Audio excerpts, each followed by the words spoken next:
Hello everyone, welcome to artistic Aryan. I am your host. हम बात करते हैं एक मोस्ट इंपॉर्टेंट विटामिन की जिसका नाम है B12।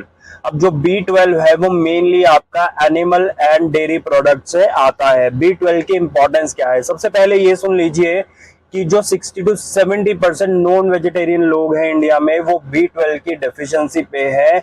एंड जो वेजिटेरियन है वो ऑलमोस्ट 90 to 100% डेफिशिएंसी पे है B12 की। जो विटामिन B12 होता है वो वाटर सॉल्युबल होता है। इसका मतलब है आपको इसको एवरीडे कंज्यूम करना होता है, क्योंकि आपकी बॉडी वाटर सॉल्युबल विटामिन्स को थ्रू यूरिन फ्लश आउट करती रहती है। सो आपको पर डे B12 की जो मात्रा चाहिए होती है वो होती है 2.4 mcg पर डे। अब B12 की डेफिशिएंसी से एक ह्यूमन बॉडी को क्या क्या नुकसान देखने को मिल सकते हैं। सबसे इंपॉर्टेंट है वो है आपका ब्रेन फंक्शन की ब्रेन फंक्शन पे आपका बहुत इफेक्ट जाता है अगर B12 की डेफिशिएंसी है। आपने बहुत लोगों को कहते हुए सुना होगा कि हमें चक्कर आ गए, हमें ब्लैकआउट हो गया, हमें पता ही नहीं लगा कब हुआ। उसे बोलते हैं ब्रेन फॉग। ये B12 की डेफिशिएंसी से देखने को मिल सकता है। और इससे आपको देखने को मिल सकता है कि आपका जो रेड ब्लड सेल फॉर्मेशन है उस पे इफेक्ट पड़ेगा, आपके डीएनए सिंथेसिस पे इफेक्ट पड़ेगा, प्लस जो आपका एनर्जी प्रोडक्शन है बॉडी के अंदर उस पे इफेक्ट देखने को मिल सकता है। मींस ये चीजें प्रॉपर फंक्शनिंग में काम नहीं करती if you are on B12 deficiency.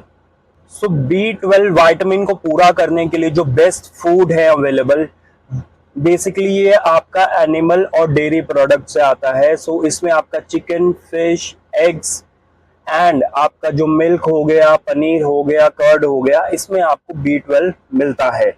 But अगर हम ये चीजें कंबाइंडली कंज्यूम करते हैं ऑन डेली बेसिस तो ही हम अपना B12 कंप्लीट कर पाते हैं। बट हम वी ऑल नो कि हम अपनी डेली रूटीन में ये चीजें कंप्लीट नहीं करते।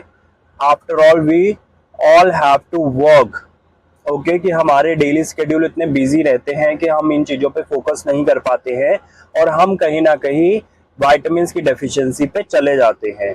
सो आपको इन चीजों का ध्यान रखना है कि आप अगर वेजिटेरियन हो तो आपको और केयरफुल रहना है अबाउट विटामिन डेफिशिएंसी, क्योंकि आपके बहुत सारे विटामिन होंगे जो जिनके रिच फूड है जो नॉन वेजिटेरियन टाइप होंगे। बट आप वेजिटेरियन हो, आप नहीं ले सकते। सो आपको जरूर सप्लीमेंटेशन ऐड करनी चाहिए विटामिन की, या फिर अपने फूड पे, अपनी जो डेली डाइट है उस पे और अच्छे से ध्यान देना होगा।